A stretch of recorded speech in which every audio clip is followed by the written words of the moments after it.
Hello, this is a second attempt I'm doing at trying to upload this video. Previous attempt failed because apparently the video was too long. So I'll try and remain on topic as much as I can and see if I can get all my conclusions in on this video.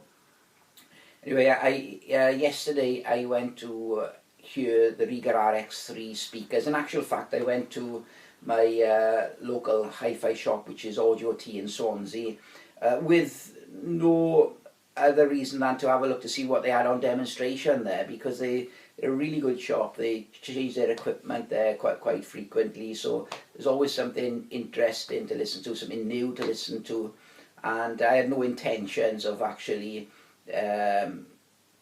listening to the RX3s. I didn't even know they were actually there, so it was just on the off chance I went down there and they happened to be there.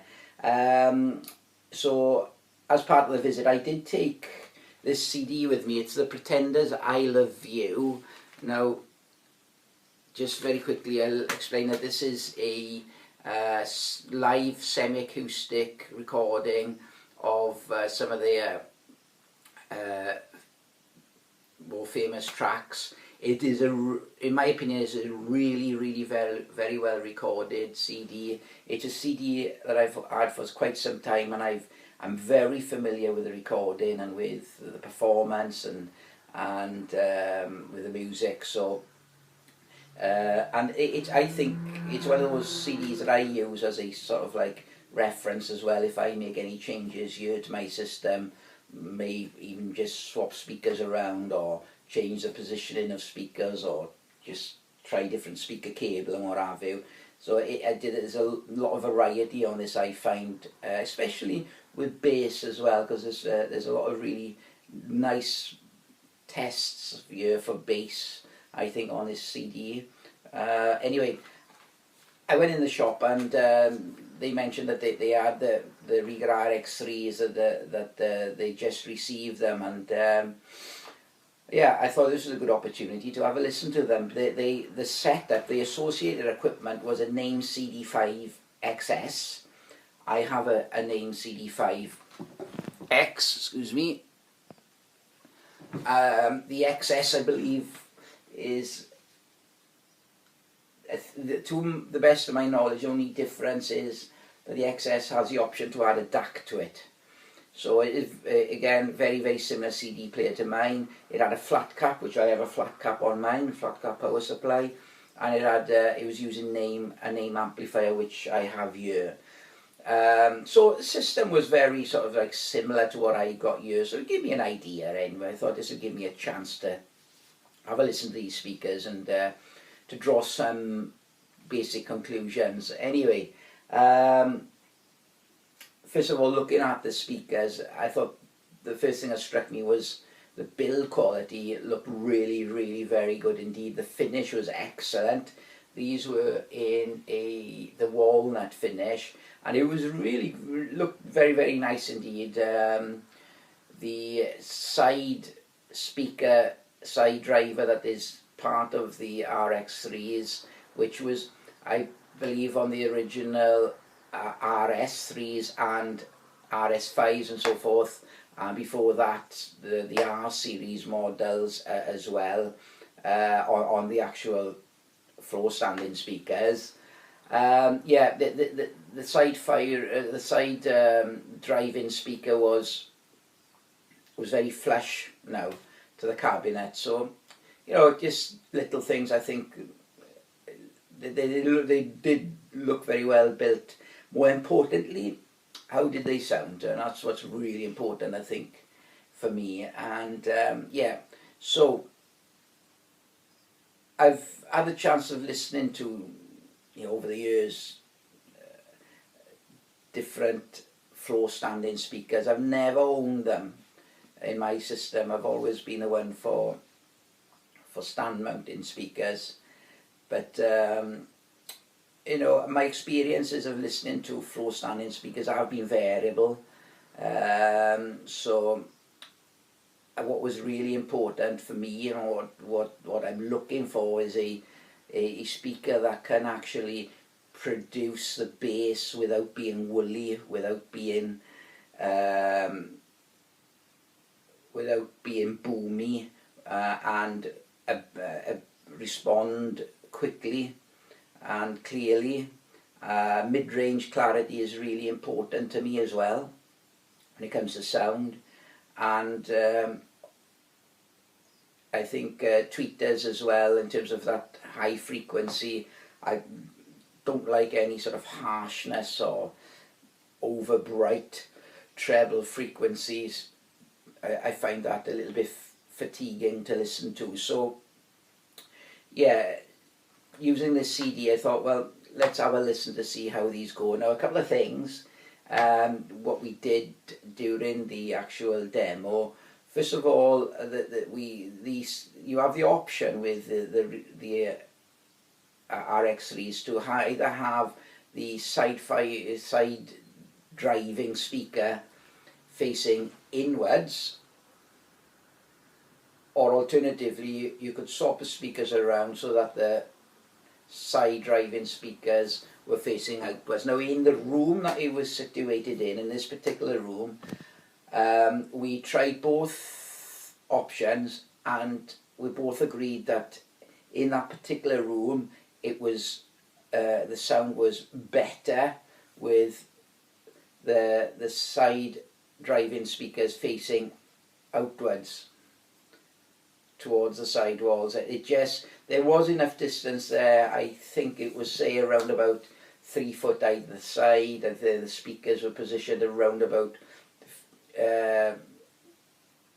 18 inches to 20 inches from the rear wall, and there was enough room there. There was no boominess, which was really, really good. And I just found that the mid-range sounded a lot clearer when the actual drivers were facing outwards rather than inwards. It might be different, and again, it's room dependent, and I think that is a really interesting thing about these speakers, is that they do have that flexibility to be able to adapt to different rooms, shapes and room sizes and what have you, because you have the option to have those side drivers either on the inside or facing outwards. But for us on that demo room, facing upwards was better. Definitely I found it was increased scale when they were facing outwards, and also, as I said, the mid-range seemed a lot clearer to my ears anyway.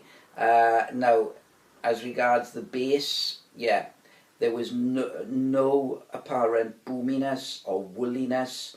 The bass was tight, quick, was extended really well and controlled. And that, I thought, was impressive. I was really impressed with that. Furthermore, I was able to actually follow the articulate bass lines of the bass player, the finesse of the bass playing was quite apparent, and also even the leading edge of notes, and by that what I mean is when the bass player is actually plucking those strings and he's hitting those strings with his fingers, and you can actually hear that initial frequency, that initial leading edge of that note being played, and then a natural decay of the actual note. So it meant each individual note was easy to follow. It was nice to follow the individual bass line going through the song, and I really find, to me, that's a really important part of me listening to music. I thought mid-range was really good. It was very, very clear. Vocals were very good indeed, and obviously Chrissie Hynde has, I think, a very unique vocal. I really like her voice, and yeah, that you could hear her, that extension in her voice coming through the mix. It was really, really nice, you know. It was really nice to listen to. I thought the higher frequencies, the treble sounded very natural. Cymbals of the drummer, they rung naturally. There was no sort of like splashiness or harshness in that frequency to my ears, and it just naturally, I think, across the entire sort of frequency spectrum, then it just seemed nicely balanced. One thing that extra thing that I was impressed about, which I wasn't really expecting, but because I've been able to achieve that with like stand mounted speakers, where my speakers sit there, I'm listening to the music, and the speakers may as well not be there because they don't draw attention to themselves at all. So it's as if the speakers then disappear, allowing the music to take to allowing the music to be enjoyed then. Now the Rega RX3s in that room under those conditions did the same, and it was one of the points I mentioned that, wow, the speakers are not drawing any attention to themselves at all. Yeah, they are playing the music, but you wouldn't know that it's coming from the speakers. It just seemed to be coming from that sort of space. And yes, there was some dimension to that as well, in terms of where the drums were situated a bit deeper behind the speakers. So there was some, and where the singer was situated, where guitars were situated and so forth, and everything just seemed, you know, sort of like in a the sort of the sound staging then seemed really, really impressive.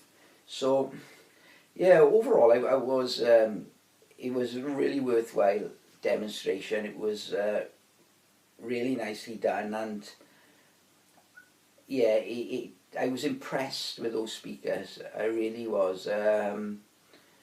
So yeah, I'm hoping to have another visit there, and it'd be interesting to either compare my speakers side by side with those, or possibly have a home demo, which would be really good as well.